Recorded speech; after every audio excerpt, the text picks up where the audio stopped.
Right now, I am on the scene where a natural gas pipeline was ruptured early this morning. Right now, I'm off of Highway 31. Now, the gas rupture did happen on Highway 31 in Whiteside Drive. Right now, we do know it happened because someone crashed into the pipeline, and we do know that they were taken to the hospital and they're now in custody for a DWI. But now I'm going to bring in Tyler Police PIO Andy Erbaugh for an update on what we know now. Now, Andy, we do know right now Centerpoint crews from Houston are on their way. They should be here in about a couple hours because they have specialized equipment to bring in and completely repair that gas line break. Correct.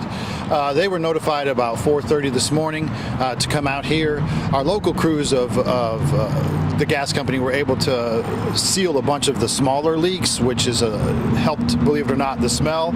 We can still smell it here pretty strongly. But that Houston crew should be here anytime to cap off and repair that final leak.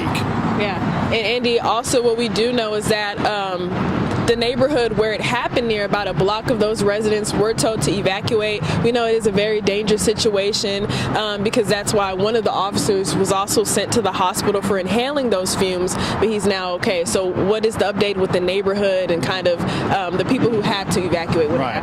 Well, it was a kind of a twofold thing we did this morning because it was early in the morning, 2:30, 3 o'clock in the morning. We sent out a rave alert. So if you had signed up for rave alerts, you got that on your phone telling you to evacuate. And they went door to door because it was so early in the morning. Centerpoint kind of directed us and where to go, and we evacuated those areas.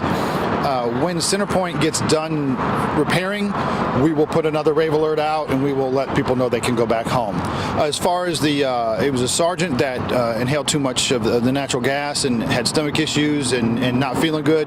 He was seen at the hospital and he was released. Now he's home feeling a lot better. That's good. And how dangerous are situations like this, and how often does this happen? Is this something that's rare, or just talk about the severity of something like this? It's a pretty serious issue, because we don't know what could cause it to then suddenly explode. When you have that much natural gas in the air, obviously it can make you sick just breathing it in. So just an abundance of caution. That's why you have residents leave the area and then wait until it's fixed to return. But they've got it fixed enough now or repaired enough now that they're letting traffic go in and out, and that's Centerpoint's call on that one to say that it's good enough for or safe enough for cars to drive past. So that's the thing. It could be a lot more serious than it is, and that's why we evacuate people, just to make sure if something worse did happen, nobody would be injured. Yeah, and we know earlier, kind of near where it happened, coming into Tyler, it was down to one lane, so now it's completely open. Well, we had blocked off all east and westbound traffic, so only north and southbound was going until they were able to cap it off enough. And we're confident in the ability for traffic to run by. They opened up all of westbound traffic and just blocked maybe a mile of that eastbound traffic coming into Tyler to pull you away from that leak. Yeah. So now that all lanes are open and it's a little bit more safe for people to pass through, is it now safe for residents who are affected by the area to come back and go back home? Not at this time. We're asking residents to not come back until the leak is fixed, because obviously standing right here you can still smell the natural gas. It is still very prevalent in the air. What we're waiting on is Centerpoint to contact us to let us know it's repaired, and then we'll send that alert out for people to return. And do you know if the Centerpoint team from Houston is here yet, or do you know about an update on their crews coming here? I do not. I don't know if they're here yet or not. I plan to go over there when we're done and kind of get an update, maybe hook up with their public information officer, but until then I won't know. Yeah. And do you have any advice for people? I know you kind of touched on it a little bit earlier, but advice for people who have to go that way, or anybody who's coming through that area?